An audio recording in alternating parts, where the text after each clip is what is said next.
Malapit na po. Guys, ito ang bahay namin. Ito na po ang second floor. Yan.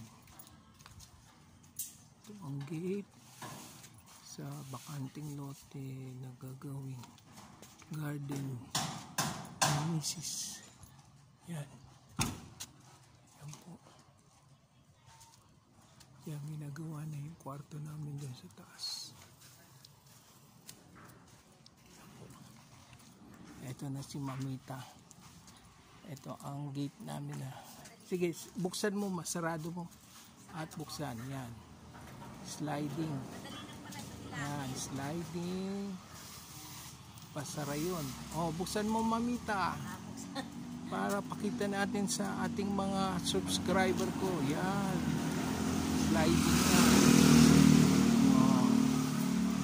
Ito ang karpintero namin na foreman, pinsan ko, si Kuya Ray.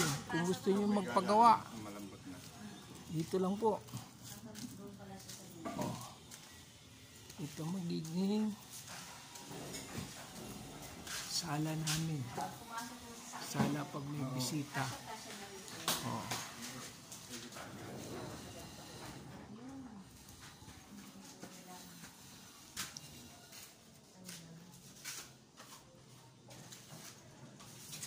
Tapos ito, Kuya Ray, tatakpan mo pa to.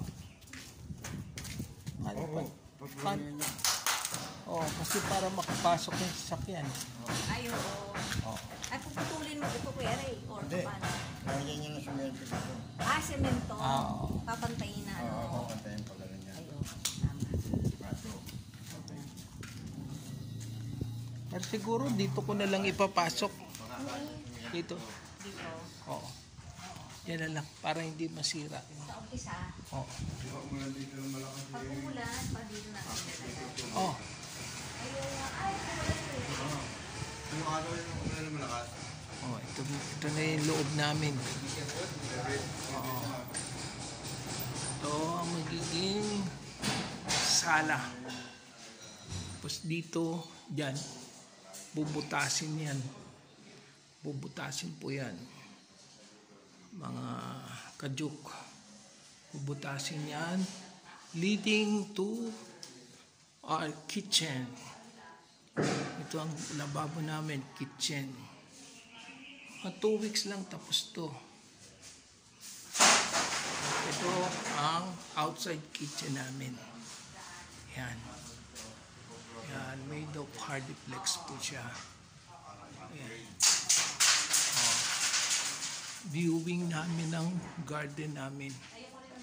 Balak namin maglagay dyan ng bahay kubo.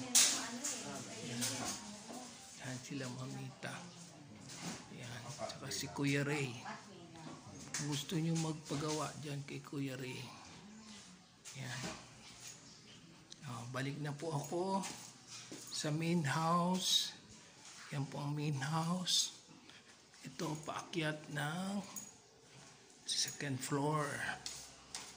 Ayan po yung outside sala. Ito po ang second floor na ginagawa ngayon.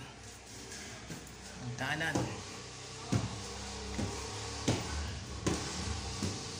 Ayan, papalitan po yan ng mga tiles.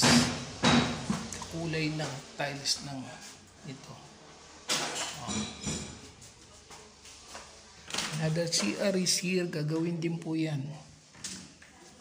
Tapos ito, next door.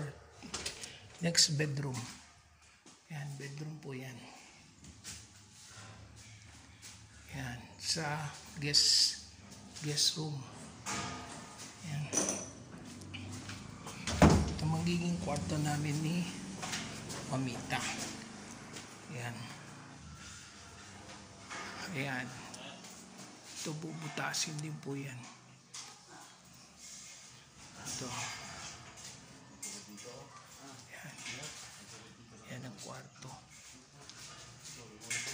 Yung dalawang bintana.